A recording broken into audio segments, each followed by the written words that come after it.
Hi everyone. आज हमारे साथ दीपा आहूजा है। और मेरे चैनल पे भी आपने बहुत बार रिक्वेस्ट किया था इनको बुलाने के लिए। तो इन्होंने थर्ड ईयर में गेट एग्जाम में रैंक निकाला है 150। और मेरे हिसाब से थर्ड ईयर में रैंक निकालना बहुत ही डिफिकल्ट होता है, क्योंकि आप पहली बारी अपना गेट एग्जाम में अटेम्प्ट भी दे रहे हो।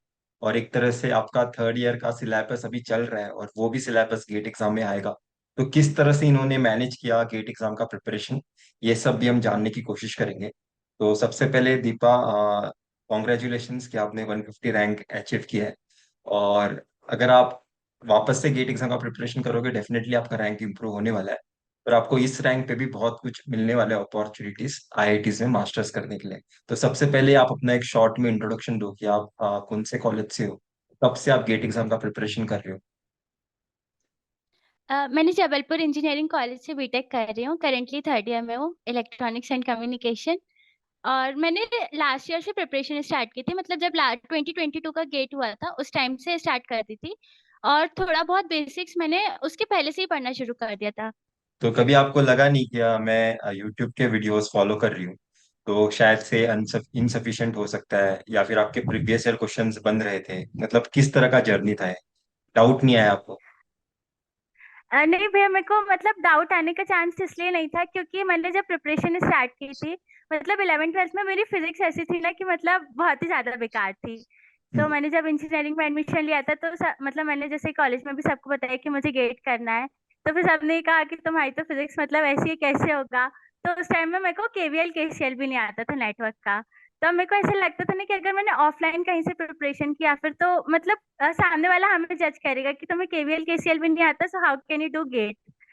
तो इसलिए मेरे को यूट्यूब से ही कंफर्टेबल था और फ्री भी था, तो इसलिए यूट्यूब ही बेटर लगा मुझे तो।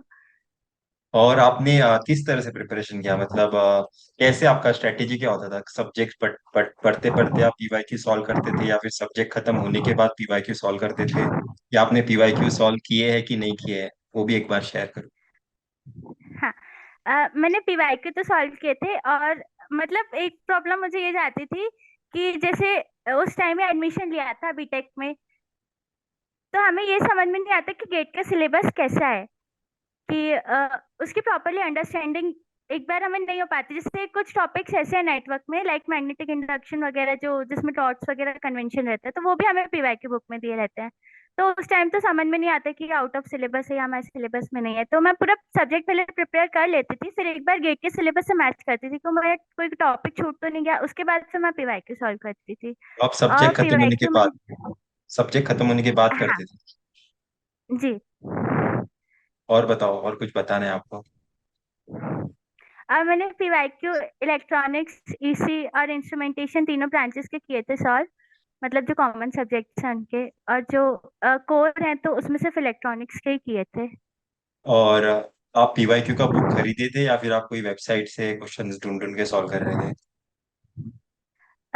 मैंने ईसी की बुक खरीदी थी, और बाकी इलेक्ट्रिकल और आईएन के मेरे को मिल गए थे टेलीग्राम पे सोर्सेस, तो मैंने उससे किया था। और आपने शॉर्ट नोट्स बनाया था, या फिर आपने टेस्ट सीरीज कितने सॉल्व किए थे? वो भी एक बार बताओ। शॉर्ट नोट्स तो मैंने बनाए थे, और मेनली मतलब शॉर्ट नोट से ही रिवाइज किया था एग्जाम के पहले थोड़ा सा। और टेस्ट सीरीज तो मतलब थोड़ा सा कॉन्ट्रडिक्टरी हो जाएगा कि मतलब मैंने एक भी मॉक टेस्ट नहीं दिया था। सब कहते हैं कि मॉक टेस्ट देना बहुत इंपॉर्टेंट है, और वो सही भी है। बट मैंने एक भी मॉक टेस्ट नहीं दिया था, और जो टेस्ट सीरीज दी थी वो मैंने डिजिटल की ही बस दी थी शायद। जितना मुझे याद है सिर्फ डिजिटल इलेक्ट्रॉनिक्स के दिए थे। तो बस उतनी टेस्ट सीरीज थी। तो गेट एग्जाम में आप कैसे मैनेज कर पाए? मतलब किस तरह से आपने गेट एग्जाम पेपर अटेम्प्ट किया कि आपका इतना अच्छा रैंक आ पाया? वो तो मैंने मतलब उस time, thanks to God and thanks to you भैया, कि आपका वो वीडियो आ गया था कि जिसमें आपने बताया था कि हम पूरा पेपर एक बार में खोल के देख सकते हैं। तो वो मतलब मैंने थोड़ा सा ओपन करके देख लिया था उस टाइम पे कि हाँ मतलब क्वेश्चंस थोड़े बहुत तो बन जाएंगे, फिर धीरे धीरे करके मतलब देखा था कि हाँ बन रहे हैं। तो मतलब पहले इजी इजी थोड़े से ढूंढ लिए थे, वो कर लिए थे, और बाकी जिसमें थोड़ा सा दिमाग लगाने वाले थे या फिर थोड़े से स्ट्रेट फॉरवर्ड नहीं लग रहे थे, वो फिर बाद में किए थे। पहले एक्सपेक्टेशन किया था आपने आपसे कि आप अंडर 200 रैंक ला पाओगे, या फिर आप 150 रैंक टच कर लोगे सेल्फ स्टडी के साथ?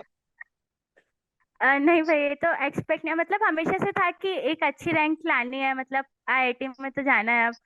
तो पर इतना ज्यादा एक्सपेक्ट नहीं किया था। एक बार मतलब मेरे को कॉलेज में किसी ने बोला कि दीपा ये तो थर्ड ईयर है, इसमें क्या है, सिर्फ कट ऑफ ही क्लियर कर लो तो अच्छी बात होगी। तो उस टाइम मेरे माइंड में एक थॉट आया था, नहीं यार अब इतनी मेहनत कर लिया, 500 के अंदर तो फोड़नी है, मतलब उससे पीछे तो नहीं जाएंगे। तो बस इतना था कि 500 के अंदर लानी है, बाकी इतनी आ जाएगी एक्सपेक्टेड नहीं था। तो आपको कैसा लगा, मतलब जब भी आपने आंसर कीज फटाफट देखना स्टार्ट किया था, या फिर आप रिजल्ट तक वेट कर रहे थे कि आपका रैंक आपको बाद में पता चलेगा जो भी है? नहीं, मैं आंसर कीज बहुत फटाफट देख रही थी, मतलब साइट नहीं चल रही थी अच्छे से, थोड़ा सा ट्रैफिक भर जा रहा था तब भी। मतलब मैं लगी थी कि जैसे उस टाइम मतलब मेरे को ऐसे लग रहा था कि मेरा पेपर बहुत ज्यादा बेकार हुआ और मेरा कट ऑफ भी क्लियर नहीं होगा। तो मैं मतलब वापस से प्रिपरेशन स्टार्ट कर दी थी मैंने नेक्स्ट ईयर की। तो उसमें कहते कि मतलब मैं सोच सोच के रख दी थी कि इस दिन आंसर की आने वाली है, इस दिन तो पढ़ाई नहीं होगी, इस दिन अपन को साइट में ही देखना है। हम्म। तो अभी आपके बैचमेट्स में कितने लोगों ने गेट एग्जाम में रैंक निकाला है आपके कॉलेज में? सर कॉलेज में थर्ड ईयर में तो आई थिंक मेरा निकला है, और एक एक बैचमेट और है जिसका कट ऑफ क्लियर हुआ है। और बाकी फोर्थ ईयर में आई है रैंक्स, तो उनकी भी मतलब जितना मुझे पता चला है तो 200 के अप्रोक्स है, मतलब जो फोर्थ ईयर में हाईएस्ट गई है तो उनकी। अभी आपको कॉलेज में किस तरह से लोग ट्रीट करते हैं कि जब उन्हें पता चले कि आपका गेट एग्जाम में रैंक आया है? सर मतलब ठीक ही है, इतना ज्यादा मतलब अगर कोई बोल भी देता है कि बहुत अच्छा है तो मैं तो यही बोलती हूँ कि नहीं ठीक है, अब मतलब ठीक है, अच्छा भी है पर थोड़ा और अच्छा भी हो सकता था, शायद सिली मिस्टेक्स नहीं होती, तो वही थोड़ा सा लगता है कि और अच्छा हो सकता था। तो आप इस बार आपका क्या प्लान है? इस बार आप प्रिपेयर कर रहे हो ना गेट एग्जाम के लिए? हाँ जी भैया, कर तो रही। हाँ। क्या क्या करने वाले हो इस बार, आपका स्ट्रेटेजी क्या है? इस बार तो मतलब जो मेरे बड़े बड़े सब्जेक्ट्स थे वो थोड़े से वीक रह गए थे। मतलब मैंने जैसे बताया, मैंने एक भी मॉक टेस्ट नहीं दिया था, तो मेरे को मतलब पता नहीं था कि मेरे वीक टॉपिक्स कहाँ पे हैं। अभी जब मैं वापस से पढ़ रही हूँ तो मेरे को पता चल रहा है कि हाँ मतलब ये चीजें मेरी वीक थी, मतलब मैंने कभी समझी ही नहीं थी, मतलब एक तरीके से मैंने रट ली थी कि क्वेश्चन कैसे सॉल्व करना है। तो वो मतलब बड़े बड़े सब्जेक्ट्स फिर से कर रही हूँ, like analogue, EMT, communication, ADC. और उसके बाद फिर छोटे सब्जेक्ट्स तो जल्दी हो जाएंगे, और फिर टेस्ट सीरीज इस बार देनी है। मतलब किस तरह से प्लान है? टेस्ट सीरीज आप तुरंत देने वाले हो हर एक सब्जेक्ट के बाद, या फिर पहले वीक एरिया स्ट्रॉन्ग करने वाले हो उसके बाद टेस्ट सीरीज स्टार्ट करोगे? नहीं मतलब मैंने ईडीसी जैसे कंप्लीट कर लिया है, तो ईडीसी की तो मैंने टेस्ट सीरीज दे दिया है। और बाकी सब्जेक्ट्स अभी क्योंकि हमारे एंड सेमेस्टर भी आ रहे हैं, तो वो बाकी सब्जेक्ट की टेस्ट सीरीज मैं बाद में दूंगी। और और फिर आपने इनकी टेस्ट सीरीज देखिए फिर बाकी से। और आपने गेट एग्जाम में रैंक मेरे हिसाब से कोरोना के टाइम नहीं निकाला है। पहले जब भी थर्ड ईयर में इंट्रोड्यूस हुआ था तब कोरोना चल रहा था, तो लोगों का ऑनलाइन था। आपका ऑफलाइन ही क्लासेस चल रहा था ना? हाँ भैया, मतलब सेकेंड थर्ड सेमेस्टर तक ऑनलाइन था, और फोर्थ सेमेस्टर से ऑफलाइन हो गया था, मतलब जब से मैंने प्रिपरेशन स्टार्ट की थी अच्छे से तो ऑफलाइन हो गया था। तो आप कितने घंटे रोज पढ़ते थे, पढ़ाई कितने घंटे करते थे गेट एग्जाम के स्पेसिफिक? मतलब मैं ऐसे तो पढ़ती रह, मतलब मेरे को पढ़ने में मजा आता था। तो मतलब सुबह को भी एक आध 1-1.5 आवर्स निकल जाता था कॉलेज आने के पहले, और आने के बाद भी 2-3 आवर्स की स्टडीज हो जाती थी। तो मतलब 5 to 6 आवर्स आप पढ़ते थे रोज? हाँ फाइव मतलब फाइव आवर्स कभी कभी पढ़ते थे? गैप हो जाता था, कभी कभी गैप हो जाता था, बाकी ऑलमोस्ट मैं पढ़ लेती थी इतना। अच्छा। और और आपको कुछ बताना है गेट, आपकी गेट की जर्नी के बारे में कि लोगों को पता होना जरूरी है, या फिर आपने जो डिफिकल्टीज फेस किए गेट एग्जाम के प्रिपरेशन में, या फिर आप सोच ही नहीं रहे थे जो होगा वो होगा? नहीं मतलब ऐसा तो रहता है कि होगा कि नहीं होगा, पहले मतलब लग रहा था कि ठीक है अगर गेट नहीं भी हुआ तो कुछ ना कुछ तो कर ही लेंगे, इतना भी इतने भी मतलब इतना भी बेकार नहीं पढ़ते, कुछ ना कुछ कर लेंगे। तो वो हम्म। था कि हाँ मतलब कोशिश करनी है, फिर रिजल्ट तो वैसे ही हमारे हाथ में नहीं होता, सिर्फ तो हमें आपने, एफर्ट्स मेरे डालते हिसाब से हैं। आपने रैंक एक्सपेक्ट इतना क्योंकि मुझे जब भी लोग अप्रोच करते हैं, हर कोई मुझे यही बताता है कि मुझे अंडर 100 रैंक निकालना है, मुझे अंडर 200 रैंक निकालना है। तो आपने इसी मोटिवेशन के साथ गेट एग्जाम का प्रिपरेशन किया था, या फिर आपने प्रिपरेशन स्टार्ट किया और ओवर द टाइम आपने सोचा कि अभी तो शायद से 500 के अंडर रैंक आना चाहिए? नहीं मतलब मेरा गोल आईआईएससी था, मतलब मेरे को वहीं जाना था शुरू से, अब वो मिले ना मिले, बट मतलब मेरा मेन मोटिवेशन यही था, तो मतलब मेरे को लग रहा था कि बस इतनी रैंक आ जाए कि आईएससी मिल जाए। आईएससी तो आपको अभी भी मिल जाएगा, मतलब 150 रैंक पे भी कॉल आ जाता है, और अभी इंटरव्यू पे आपके डिपेंडेंट है कि आप सेलेक्ट हो गए कि नहीं। मतलब आपको अभी भी आईएससी मिल सकता है। पहले कैसा है कि इंटरव्यू नहीं होता था, तो डायरेक्टली टॉप 50 रैंकर्स को ही आईएससी मिलता था। तो अभी भी आपको जी। आईएससी मिलेगा अगर आप सीमॉस इन्वर्टर पे काम करना थोड़ा, मतलब थोड़ा करोगे। आप फाइनल ईयर में नहीं होना अभी तक? ना भैया, अभी थर्ड ईयर में, अभी 6 सेमेस्टर के पेपर्स हमारे स्टार्ट हैं end से। तो आप कुछ वेरीलॉग वीएचडीएल पे कर रहे हो क्या, कुछ नहीं, अभी प्रोजेक्ट्स? तो नहीं स्टार्ट। तो आप फोर्थ ईयर का प्रोजेक्ट प्रोजेक्ट। वेरीलॉग वीएचडीएल पे करने के बारे में सोचो। जी। क्योंकि आपको हेल्प होगा उससे। क्योंकि फाइनली आपको अगर वीएलएसआई में ही जाना है, तो आईएससी में अगर जाना है स्पेसिफिकली, तो आईएससी में कैसा है कि वो पहले दिन ही तुम्हें असाइनमेंट दे देंगे। ठीक है। जी, वो मैंने सुना है। लेक्चर स्टार्ट हुआ पहले दिन ही तुम्हें असाइनमेंट मिलेगा। तो उस लेवल पे मैच करने के लिए आपको पहले से थोड़ा प्री रिक्विजिट लेके जाना चाहिए अपने तरफ से। अभी फाइनल ईयर का एनीवे तुम प्रोजेक्ट करने ही वाले हो, पर अपने जनरली क्या होता है कि बैचमेट्स प्रिफर नहीं करते वीएचडीएल वेरीलॉग पे प्रोजेक्ट करना। वो ही प्रिफर करेंगे जो बाकी अब तक लोगों ने किया हुआ है कॉलेज के हिस्ट्री में। तो तुम्हें हो सकता है अपने दोस्तों को छोड़ के कुछ अलग से प्रोजेक्ट सोचना पड़े, तो करो, क्योंकि वेरीलॉग वीएचडीएल पे प्रोजेक्ट करोगे तो आपको डेफिनेटली मास्टर्स में हेल्प करेगा। आप जी। सीख रहे हो क्या वेरीलॉग वीएचडीएल, या फिर अभी पहली बार ही सुना मेरे मुंह से? नहीं मतलब सुना है पहले भी, बट अभी स्टार्ट नहीं किया है सीखना। ठीक है, ठीक है। तो आप कॉलेज के साथ और कुछ गेट एग्जाम का प्रिपरेशन कर रहे थे, आपका एकेडमिक्स कैसा था? इंजीनियरिंग में आपके कितने पॉइंटर आते हैं? इंजीनियरिंग में लास्ट सेमेस्टर में तो 8.9 था, मतलब हम्म। हाईएस्ट था हमारे सेमेस्टर में। तो वो थोड़ा सा इसलिए हो जाते हैं ना कि मतलब आप थोड़ा सा अच्छे से बात करो टीचर से। तो मतलब प्रैक्टिकल्स में क्योंकि अच्छे मार्क्स मिल जाते हैं, मेरे को प्रैक्टिकल्स में सब में A+ ग्रेड मिला, तो उसके कारण मतलब थोड़ा सा अच्छे हो गए थे ग्रेड्स। तो अभी गेट एग्जाम और में भी टीचर्स अच्छे हो? भी मुझे अभी गेट एग्जाम के बाद टीचर्स और तारीफ करते होंगे। हाँ। हाँ, बट मुझे अच्छा नहीं लगता। क्यों, अच्छा क्यों नहीं लगता है? नहीं मतलब अगर ज्यादा तारीफ सुनेंगे तो फिर मतलब हमारी मेहनत करने की एबिलिटी कहीं ना कहीं थोड़ी सी डाउन हो जाती है ना, इसलिए मतलब लगना चाहिए कि कोई आपको नीचे दिखाने वाला भी होना चाहिए जरूर। तो आपके दोस्त दोस्त कैसे हैं, मतलब दोस्तों ने प्रिपरेशन नहीं की आपकी गेट एग्जाम की, आपके दोस्तों ने? And, नहीं। तो आप ही क्यों ऐसा गेट एग्जाम, मतलब आपको पता कैसे चला आईएससी में जाना है? मतलब मेरे को तो सबसे पहले डाउट ये है कि टायर 3 कॉलेज के स्टूडेंट्स को आईएससी पता कैसे चलता है। क्योंकि मेरे को गेट एग्जाम लिखने के बाद मुझे आईएससी बैंगलोर पता चला था। प्रिपरेशन के टाइम भी नहीं पता था मुझे आईएससी।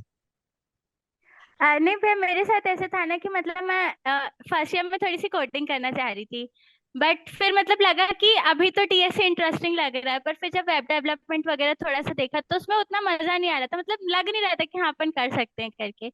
तो फिर गेट का पता था कि गेट से आईआईटीज में मिलता है एडमिशन। तो फिर देखा कि आईएससी में भी मिलता है उसके साथ, और कुछ मतलब जिन यूट्यूब चैनल्स को मैं फॉलो करी थी जेई के टाइम पे, तो उनके कुछ स्टूडेंट्स का सिलेक्शन आईएससी में हुआ था उस टाइम पे। जो हम्म। बीएससी शायद होता है ना वहाँ पे, तो उसके लिए उसका हाँ। उनका सिलेक्शन हुआ था। तो फिर मेरे को पता चला अच्छा आईएससी मतलब रिसर्च में इतना ज्यादा आगे है, तो इसलिए मतलब एम फिर वही बना लिया कि हाँ आईएससी में जाना है, मतलब कोशिश आईएससी की करनी है फिर जो मिल जाए। और आपको मैंने देखा है आपके वीडियो के नीचे आपको स्टूडेंट्स पूछते रहते हैं डाउट्स बहुत सारे। तो आप कुछ हर एक सब्जेक्ट के लिए कौन सा प्लेलिस्ट, मतलब मेरे हिसाब से जनरली लोगों का यही डाउट है कि यूट्यूब से पढ़ाई करके रैंक नहीं आ सकता, क्योंकि क्लास कोचिंग जाना इम्पोर्टेंट है मेरे हिसाब से। पर क्या आप बता सकते हो कि यूट्यूब पे जितना मटेरियल है वो एक साल में कंप्लीट करना कितना डिफिकल्ट है, या फिर वो कम पर, मतलब एक साल से पहले ही खत्म हो जाएगा, या फिर उसे भी करने के लिए एक साल लगेगा? तो इसके लिए तो मैं ये कहना चाहती हूँ कि मतलब ऑफलाइन कोचिंग से मच बेटर है यूट्यूब। क्योंकि वो इसलिए कह रही हूँ कि यूट्यूब पे डिस्ट्रैक्शंस तो बहुत है, नो डाउट। हाँ। तो और मतलब मैं आपको, तो ये हाँ, सजेस्ट करूंगी, अगर बोलो। मतलब मेरे को कोई एक सजेशन देना हो एज अ मतलब कि अगर आप अच्छी रैंक निकालना चाहते हो, तो मतलब ये मेरा पर्सनल पॉइंट ऑफ व्यू है कि आप प्रतीक भैया का कंसल्टेंसी आप ज्वाइन कर सकते हैं। क्योंकि उन्होंने मतलब रिवीजन के लिए भी बताया कि आपको कौन सी, क्योंकि उनका एक वीडियो था शायद हमारे टाइम पे ही आया था वो, कि आपको कौन से डेज पे रिवीजन करना चाहिए, उन्होंने शायद किसी मटेरियल के अकॉर्डिंग, तो वो मैंने देखा था। हाँ, मैंने अब वो बनाया मटेरियल था। मैंने हाँ, तो वो मैंने मटेरियल फॉलो नहीं किया था, पर वो मैंने वीडियो जरूर देख लिया था। अब जैसे मान लीजिए मेरा फेब्रवरी मंथ वेस्ट हो गया फॉर एग्जाम्पल, अब मैंने वो वीडियो देखा कि हाँ ठीक है, इसमें तो मैथ्स है, मतलब तो मैथ्स तो कर लेंगे, तो वो थोड़ा सा एक मोटिवेटिंग काइंड ऑफ थिंग भी था कि हाँ हो जाएगा। और प्रतीक भैया एक चीज और कहते हैं ना कि आपके पास, आप टाइम वेस्ट तब करोगे जब आपके पास टाइम होगा वेस्ट करने के लिए। तो आपका स्केड्यूल ऐसा बनाओ कि आपके पास टाइम ही ना बचे कि आप उसको वेस्ट कर पाओ। फिर टाइम नहीं है वेस्ट करने के लिए। लोग समझ रहे गेट एग्जाम बहुत कुछ है, एक साल बहुत कम टाइम होता है। तो एक बहुत आपने कम है। आपका आपने कोई टेस्ट सीरीज ही नहीं लगाया था ना, मतलब ज्वाइन ही नहीं किया था कोई टेस्ट सीरीज? नहीं भैया, मैंने ज्वाइन किया था मेडिसी का। तो उसी में मैंने बताया कि डिजिटल इलेक्ट्रॉनिक्स की बस मैंने टेस्ट सीरीज दी थी, और नेटवर्क की मैंने दी थी, बट मतलब मैंने सॉल्व करके नहीं दी थी, ऐसे ही सिर्फ सबमिट कर देती थी और क्वेश्चंस देख लेती थी। अच्छा अच्छा, ठीक है। तो इस बार आप टेस्ट सीरीज दो मेरे हिसाब से। आप अंडर 50 रैंक भी निकाल सकते हो, अगर नहीं आया तो भी कोई प्रॉब्लम नहीं है, 150 रैंक पे भी आपको आईआईसी मिल जाएगा। पर स्पेसिफिकली मैं बता रहा हूँ कि सीमॉस पे काम करना स्टार्ट करो। अगर आप कुछ एनालॉग में प्रोजेक्ट कर सकते हो तो सबसे बेटर होगा, या फिर डिजिटल तो जी। एटलीस्ट करो, कि डिजिटल ज्यादा आसान होता है करना प्रोजेक्ट। तो बाकी कुछ लास्ट में टिप देना चाहते हो आप स्टूडेंट्स को कि क्या प्रॉब्लम्स हो सकते हैं, या फिर कुछ बोलना चाहते हो स्टूडेंट्स को लास्ट में तुम्हारे हिसाब से? मतलब अभी तो कॉलेजेस भी ऑफलाइन स्टार्ट हो गए, तो अगर आप कॉलेज गोइंग स्टूडेंट हो तो मतलब मैं यही बोलूंगी कि देखो, हमारे पास टाइम तो रहता है, मतलब इतना टाइम हमें नहीं मिलता है कि हम अच्छे से प्रिपरेशन मतलब बिल्कुल डेडिकेटेडली कर पाएंगे इसकी। बट आप ये चीज सोचो ना कि अगर आपका लॉस, अगर लॉस होगा तो वो आपका ही होगा, उससे ना आपके कॉलेज वालों का कुछ जाने वाला है ना किसी और का कुछ जाएगा, आपका ही जाएगा जो जाएगा। तो इससे बेटर है कि आप अपने एक्सक्यूजेस को साइड में रखो और बस अपने एफर्ट्स देते जाओ, फिर जो रिजल्ट होगा देखा जाएगा। कि कॉलेज के बाद ज्यादा डिफिकल्ट है गेट एग्जाम क्रैक करना, क्योंकि बहुत ज्यादा रिस्पॉन्सिबिलिटी आ जाती है, बहुत ज्यादा प्रेशर फील होता है। मेरे हिसाब से अगर आप थर्ड ईयर में गेट एग्जाम नहीं देते और फोर्थ ईयर में डायरेक्टली देते तो आपको डिफिकल्ट होता थोड़ा, क्योंकि लास्ट अटेम्प्ट है ना एक तरह से कॉलेज का। तो थर्ड ईयर का अटेम्प्ट मेरे हाँ। हिसाब से सबसे इम्पोर्टेंट है।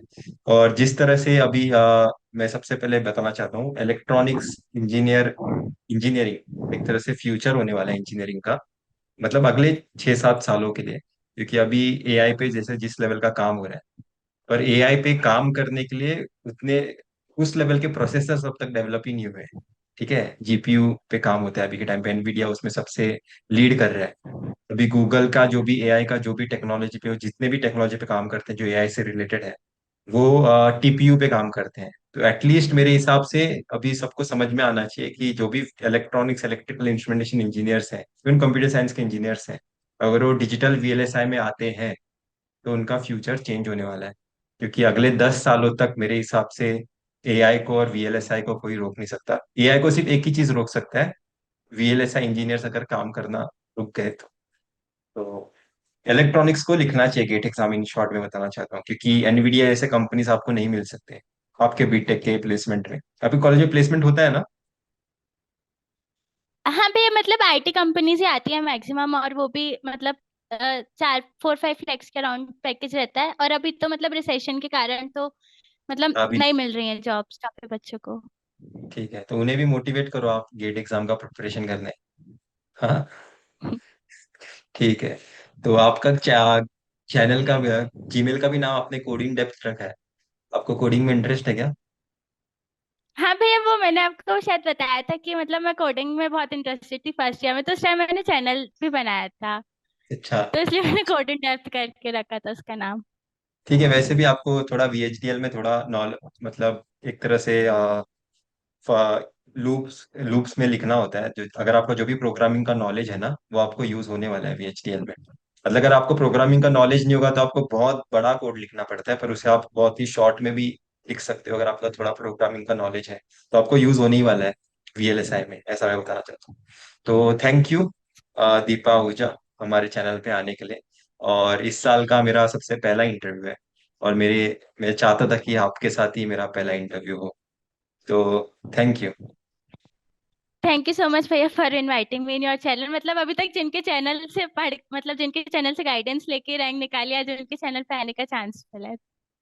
Thank you, thank you, thank you.